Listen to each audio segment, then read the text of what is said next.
Story 1. There are different levels of smartness, and different smart people go about life in different ways. But I think universally, young prodigies are typically isolated. They are at a level far above children of their age, but are far younger than the people that match intellectually with them, lacking life experience. Either way, a young prodigy can't connect with either group. Terence Tao is a rare example of how to get this right. A math prodigy at a young age, sitting in university math classes at age 9.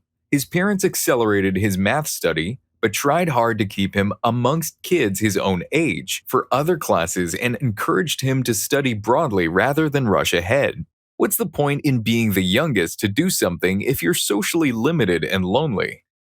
Being brainy doesn't always come with a side of emotional maturity. You might match wits with the older folks, but deep down, we're all just kids trying to adult our way through life. Story 2. Expectations. Not just from others, but from yourself. As a math PhD student, I can say this is 100% true. One of the most frustrating things for incoming graduate students is realizing 1. Just how big your discipline is, 2. There will always be people smarter than you at something. 3. You can hope to be good at one, maybe two things, but you'll never be good at everything. And 4. Just because you're a math whiz doesn't mean you're entitled to a cushy tenure-track research position. The last one is the bane of prodigies. They go through their whole academic journey, never struggling just to get to job applications, and realize all the things they skipped were exactly the skills they needed at that moment. Unless you're someone's important kid, advisee, or you're famous, interpersonal skills look a lot more valuable when you're looking down the barrel of the rest of your career. I've had so many professors tell me they wish they had taken their time during their education. Even though they have some relative stability, they have the insight that only comes with time, and it tells them they focused on the wrong things in graduate school. So many of them say they prefer a B student with good people skills and business sense to an A+ student with neither of those. What's even more discouraging to smart people in academics is just how much of a business it is. You come here thinking you'll let your creativity run wild and get paid for it, and the truth is that rarely happens. Most times it's a lot of paperwork and a little bit of the good stuff. Come to enjoy the human side of it, and it is a lot more fun. Story 3. Not being inherently competitive, but being able to be crushed instantly by failure. That fear of failure can end up being crippling for many when they don't ever face it. I had this feeling once. I think I'm smart, but I would chalk this up to my drive, which is a similar predicament. Driven people are so sure that when they want to achieve something, by sheer will, they will achieve it. When I was younger, I was absolutely unstoppable. I had so much drive. A big part of my life was military experience. I went through 100 gauntlets to get to a good school with an ROTC program. Then I went into extracurricular stuff within that program while taking 2 jobs and taking on a full college load. I was literally working, studying, and practicing 120 hours a week with very limited sleep or time to eat, barely a few dollars a day to live on. I was malnourished, but I was doing everything I could because nothing was handed to me. A year into the program, I got called aside. They noted I said I smoked grass in my entrance paperwork, but then checked another box saying I never did illegal substances. I explained that I had experimented before. I was then kicked out. I fought the decision desperately, but with no success. A big part of my life plan was ruined, and I was helpless. That was the point in my life where the unstoppable drive I had was destroyed. I became dependent on booze, smoked a lot, and just felt completely lost. Looking back, I had great grades, was in a good school, was fit, and had a ton going for me. But I just felt like I lost in life, and for the most part just gave up. To this day, I just can't get the same mental toughness I had back then. I'd say I'm still out of more work than most, but not anywhere near where I was. It's honestly very depressing just to think about. Story 4. They don't always find ways to live up to their potential. I got a law degree in the wake of the Great Recession. Couldn't find a decent job out of undergrad in 2009 because I was smart and was pushed into getting a prestigious degree that would definitely make me a lot of money someday. And I had a good LSAT and good grades to get into a good school. The problem is that I don't actually like reading or writing, and I don't have a passion for the material either. I barely graduated but passed the bar just fine. Always been good at tests like that. But my grades were too bad to get an actual good paying job, and I did contract work for peanuts for several years. I finally decided to bite the bullet and go into the courier business like my dad, because he actually does make six figures and has a good life, and that stuff interests me a lot more. In the meantime, I'm delivering Amazon while I work on getting my CDL, and I also have a side job at a bar. Only way I can make enough money. And some of my bar regulars are always like, "You have a Juris Doctor degree. What on earth are you doing delivering for Amazon?" My reply is always just, "Well, I hated that, and I make the same amount of money doing this."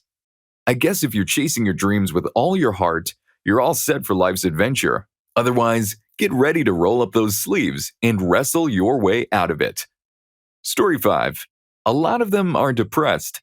I've found that the most intelligent people are depressed because they understand how messed up things are and how stupid humans are, and they can't do much to fix it. Even if the most intelligent person finds a vetted solution for something, they will still have to argue with morons and will likely not win. The ships are sinking, and I know a way to fix the problem. I'm the engineer. Nothing's wrong. I'm the captain, and I have a schedule to keep. I'm a passenger. Don't ruin my trip. But if we do X, Y, and Z, we won't all die. Of course, he already knows that, even though he has the answer, no one listens, and they all die. Long story short, intelligent people are depressed because they understand the gravity of everything, the uselessness of things, and the stupidity of the collective human race, and realize that we are very likely all doomed. Story 6.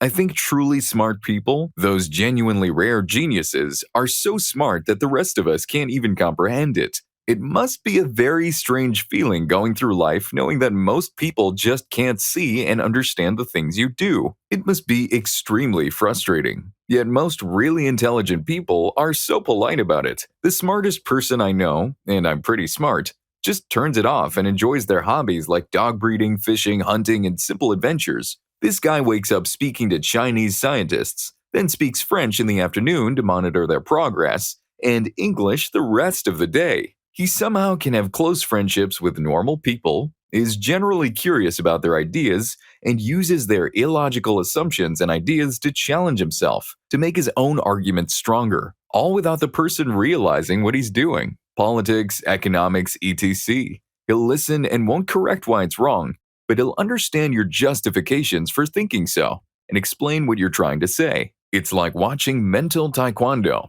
but he's not doing it to dominate the person. Story 7. They are full of doubt compared to people who are not smart. I used to work with children who were severe trauma patients. A baffling number of them were just the brightest kids I can imagine for their age.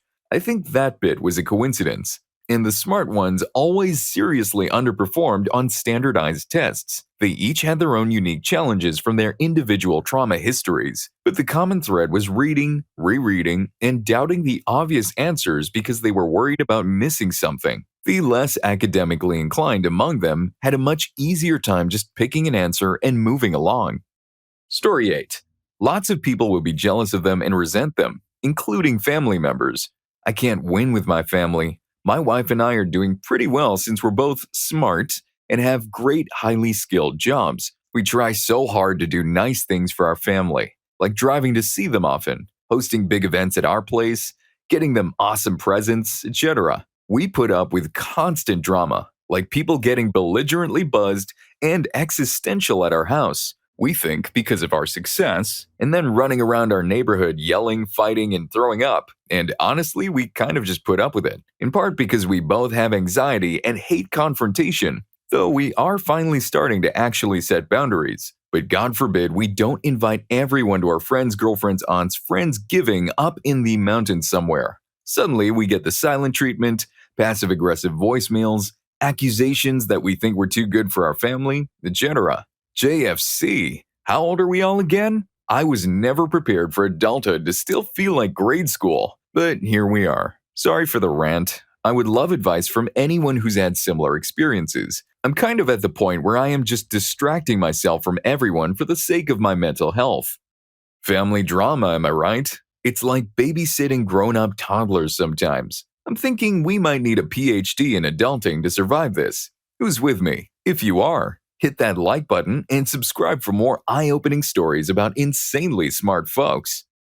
Story 9. We waste them. Our entire social structure, from schools to mortgages, is designed for people with very average intellectual abilities. Smart people have to deal with the daily stress of living in a system that isn't built for them, lose a lot of their productivity, and take a real hit to their mental health as a result. If we stopped subjecting them to standardized systems designed against them, just imagine how much further we would have advanced as a species. I'm not advocating for redesigning our social structure to suit only the smartest X% of our population. For those who aren't familiar with inclusive design, mostly talked about when designing digital systems, but the principle is cross-applicable. The idea is to design systems that provide room for different people to be able to use or fit into the system equally well, despite their differences. There is absolutely no reason why we all have to live the same way, or why we should be forcing people to live in a world that doesn't have room for people like them. Story 10. The sad truth is that being smart isn't even a particularly good indicator of living a happy and fulfilling life. You could be extremely smart and intellectually capable, but if you got roughed up as a kid, your parents passed away, you developed some personality disorder, etc., you're way worse off than someone well adjusted with a below average intelligence. Some of the happiest people I know are very ignorant and uneducated. They are very poor. They live in conditions I'd not want to live in and work jobs I'd not want to work. The thing is, they grew up even poorer, not knowing if they were going to have a roof over their heads or food to eat. So in their minds, they have vastly exceeded their expectations and they love life for it. Story 11. Most people will not nurture them. They will hide their eyes and ears to save their own self-confidence, or try to destroy them to feel better about themselves, or try to exploit them without allowing them to ever reach their full potential and leave their control. The first thing a smart person must learn is which life strategy they choose. To fight the system and value their autonomy and morality, often at the cost of the danger of an isolated journey in emotional blood, or to adapt the best offer of a place in society they can find, safe, constrained, slightly above mediocrity, but far from what they may have been. Neither has a particularly high chance of becoming all they could have been. Both have their own risks of losing hope or vigor in life. You can be isolated and surrounded by people. Both ways basically come down to luck. Sometimes greatness is nurtured, but it is too often intentionally snuffed out. Story 12. They have no effect on dumb people's opinions. Persuasion, like teaching, is definitely a separate skill from intelligence. You can throw around facts and logic all you want, but humans aren't robots, and what you or they consider factual and logical may not be so. I've honestly become so dispassionate about things because of this. There's no point in me expressing my opinion on anything most of the time because either they agree with me, and whether they are smart or dumb, it's just an echo chamber, which I don't like, or they disagree, and if they are dumb, they are impossible to argue with. And if they are smart, they think they can never be wrong and are equally impossible to argue with. I know maybe 2 or 3 people I can actually have engaging discussions with on any subject. This reminds me of a saying, I can explain it to you, but I can't understand it for you. Story 13.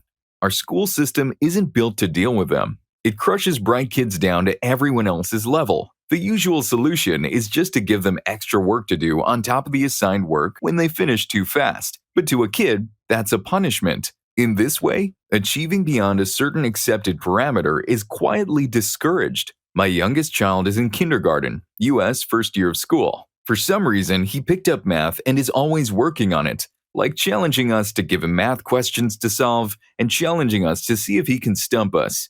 Anyway, he complains a lot about doing math assignments in school because they are super boring. At first, his teacher let him work ahead on his own and he started doing first grade, then second grade math. But for some reason, she rescinded that offer and now just gives him more kindergarten level math when he's done with his first boring assignment. So to him, that is a punishment. The school is teaching him to be average and conform. Otherwise, you'll be punished for running ahead. Story 14. There are different types of intelligence. Being good at physics doesn't mean you should manage people. Intellectual intelligence often does not equate with emotional intelligence. This is why I say special minds deserve specialized work. I can manage groups and talk the talk, but can I design and build a blockchain for our contract management system? Not even a little. I wouldn't even know the first tool to open to begin. Can my data scientists and engineers manage people? Yeah, they'll be okay-ish, but I'd rather the company pay them to do what they trained to do over multiple degrees. They're ridiculously smart. Everyone knows multiple languages, but ask them to file a change request with the PMO and they'll mess it up every time just because that process, and its waste, is not how they think.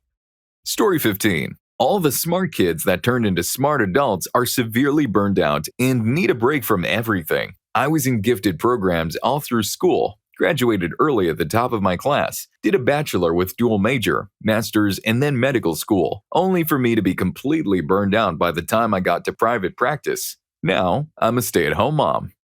Story 16. They are often miserable and able to thoroughly understand their misery and failures. I have a very high IQ, but I'm the most miserable person I know. I'm very aware of how stupid everything is, and the worst part is that my kids are all the same. I overthink literally everything so much that I can't even enjoy intimate relationships. Instead of being in the moment, I'm in my head. Like, why am I interested in this person? It's not good. Truly, ignorance is bliss. Story 17. Constant overthinking is leading to chronic depression and isolation. The same kind of mind that is analytical is often the same kind of mind that overthinks to the point of anxiety. Anxiety is dependent on some level of deep, consistent thought. I think this is why dumb people are often characterized as bold or brave to an absurd degree. It's as if they can't even fathom the things that could possibly go wrong. And on the opposite end would be someone smart who is paralyzed because they have thought about everything that could go wrong. You can be an Ed or you can be an Ed.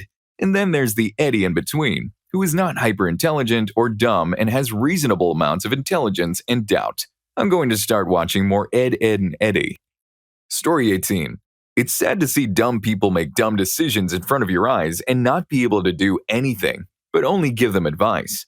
The most helpful advice is a waste. Most dumb people argue a lot instead of reflecting and using critical thinking, so you will never win an argument against a dumb person or biased person, so just walk away and tell them they're right. Also, at least I've found through experience that dumb people often like to surround themselves with petty drama and intrigue. I can't put my finger on the exact motivation. My guess is that they're bored and want to seem like they've got something going on in their lives. These people will regularly engage in fights, grudges, revenge, and just being generally catty. It's not that I'm biased against dumb people that I immediately disregard them as friends and keep them at arm's distance. It's that I don't want to be sucked into their dumb BS because I'm just completely disinterested in everything they want to talk about.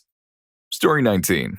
Intelligence doesn't always mean wisdom. Some of the wisest people I've met are not very intelligent. In fact, the wisest words I've ever heard were from an ICE dependent who was borrowing my bathtub to have his feet washed. It was in the middle of an incoherent ramble about how many people in town were spying on him, classic ICE paranoia, and he looked me dead in the eyes and something changed for a second. He said clearly now, "Moto dextros, under all of this, I am still here inside. The biggest resource we have to give on this earth is our time.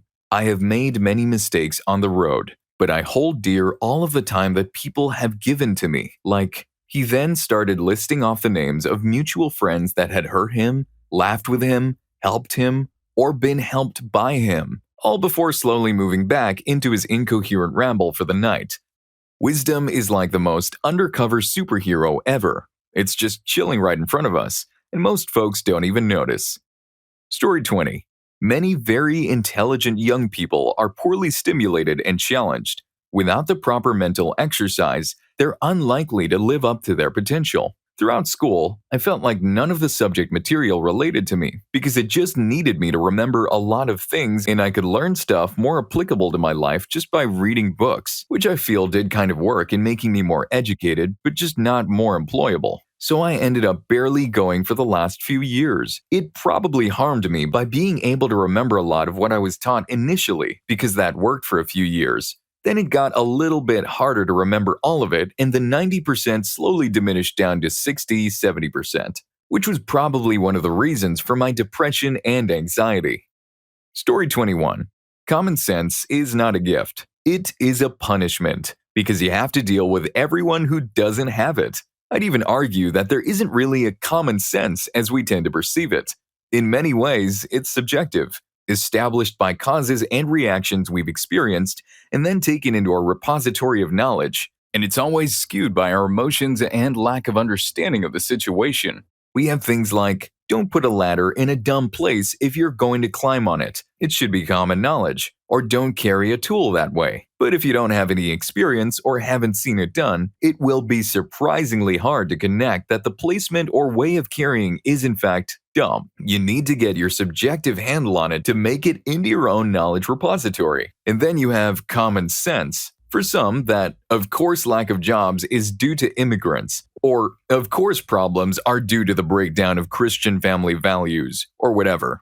It's emotionally driven, and emotion always wins. Overall, I sometimes feel that the concept of common knowledge simplifies how people work, to a point where it's counterproductive, because it partially expects a baseline level of knowledge or experience that demonstrably doesn't hold up in practice, because so few evidently have it. And it neglects how emotionally driven everybody is to establish any real community. Story 22.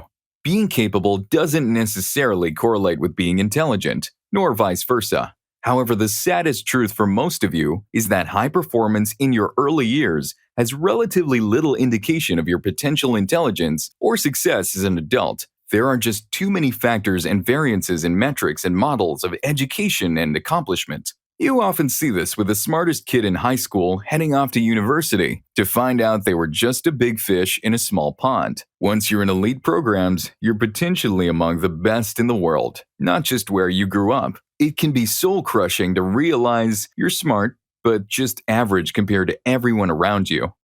I hope you enjoyed this video, and if you made it this far, I'm sure you'll also enjoy Teachers. What student was so smart, it's scary? Story 4 is insane. See you on that video.